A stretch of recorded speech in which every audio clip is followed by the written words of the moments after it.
Hey guys, Sandy here from Outside the Box. Here's a little educational history for you guys in America.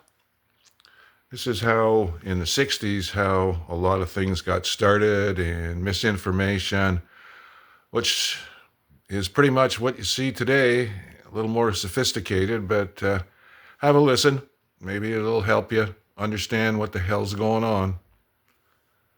Was opening and photographing mail between Americans and foreign countries. The CIA didn't just target protesters, it also watched members of Congress. Bella Abzug from New York, Patsy Mink from Hawaii. A total of 14 members of Congress were on the CIA's watch list for being vocal critics of the Vietnam War. The violations were systemic. Every person who spoke out against the war, every group that organized a protest, every publication that questioned policy, all of them ended up in the computer system. Names, addresses, associates, activities, everything cataloged and cross-referenced. They turned spying into a science. But sometimes watching isn't enough. Sometimes they needed boots on the ground. Sometimes direct action had to be used against American citizens. The CIA needed an agency willing to get their hands dirty, and they found the perfect partner, the FBI.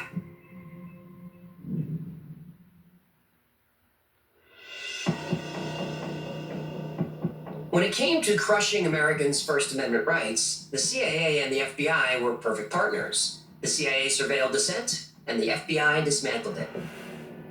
The program was called COINTELPRO, short for Counterintelligence Program. Officially, it targeted domestic subversives. Unofficially, it was a And war you on think the this First doesn't go Amendment. on now? I would Civil rights say, leaders were tracked. Activists were harassed. Some were imprisoned. Some were killed. One of the FBI's favorite targets was Martin Luther King Jr. J. Edgar Hoover had been watching Dr. King since December 1955. The Montgomery bus boycott had just started. The young minister was making headlines. Hoover ordered surveillance, and that surveillance would continue for the next 12 years, right up until Dr. King was assassinated in Memphis. And the FBI didn't just tap his phones. They bugged his home, his offices, every hotel room he stayed in. They had agents follow him 24 hours a day. They knew where he was every minute, who he talked to, what he said. They recorded everything. there you go. The FBI I guess some of the paranoia today is pretty truthful. They tried to link him to foreign agents. Have a good day, There was no guys. evidence. What Keep they the found faith. was a man who loved his country